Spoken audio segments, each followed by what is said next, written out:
Assalamualaikum warahmatullahi wabarakatuh.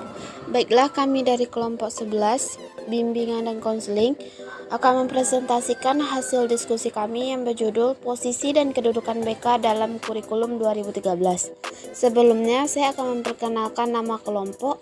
Yang pertama Nia Fadira Afriani, yang kedua Oksi Rimayana, yang ketiga Rahul Yuhendra. Materi pertama yaitu Posisi dan Kedudukan BK dalam Kurikulum 2013. Dalam kurikulum sebenarnya atau KTSP, posisi dan arah layanan bimbingan dan konseling di sekolah mengalami kemunduran karena adanya keracuan pemahaman tentang ekspektasi kinerja konselor yang tidak menggunakan materi pelajaran sebagai konteks layanan keahliannya, dengan ekspektasi kinerja guru yang menggunakan materi pelajaran sebagai konteks layanan keahliannya.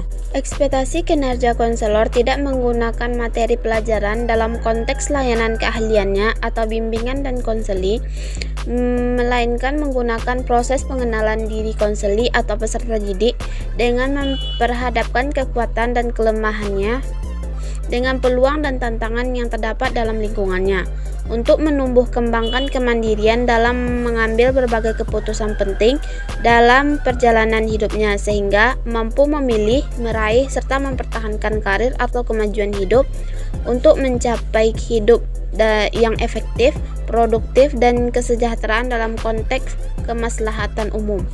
Pemahaman yang rancu terhadap ekspektasi kinerja konselor tersebut mengakibatkan mutu layanan bimbingan dan konseling mengalami kemunduran, sehingga kerancuan terhadap jelas-jelas telah mencederai integritas layanan bimbingan dan konseling, karena layanan ahli yang dilaksanakan oleh konselor ditarik ke wilayah layanan ahli keguruan yang diganti dengan pengembangan diri, yang maknanya direduksi sebagai pengembangan bakat dan minat siswa, di mana bimbingan dan konseling diposisikan sebagai bagian dari kegiatan ekstrakurikuler. Bimbingan dan konseling merupakan upaya proaktif dan sistematik dalam memfasilitasi peserta didik mencapai tingkat perkembangannya yang optimal, pengembangan perilaku efektif, pengembangan lingkungan dan peningkatan keberfungsian individu di dalam lingkungannya.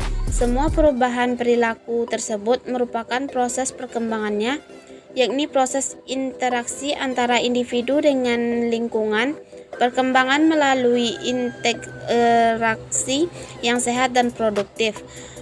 Bimbingan dan konseling memegang tugas dan tanggung jawab untuk mengembangkan lingkungan perkembangan, membantu interaksi dinamis serta individu dengan lingkungannya, membelajarkan individu untuk mengembangkan, memperbaiki, dan memperhalus perilaku.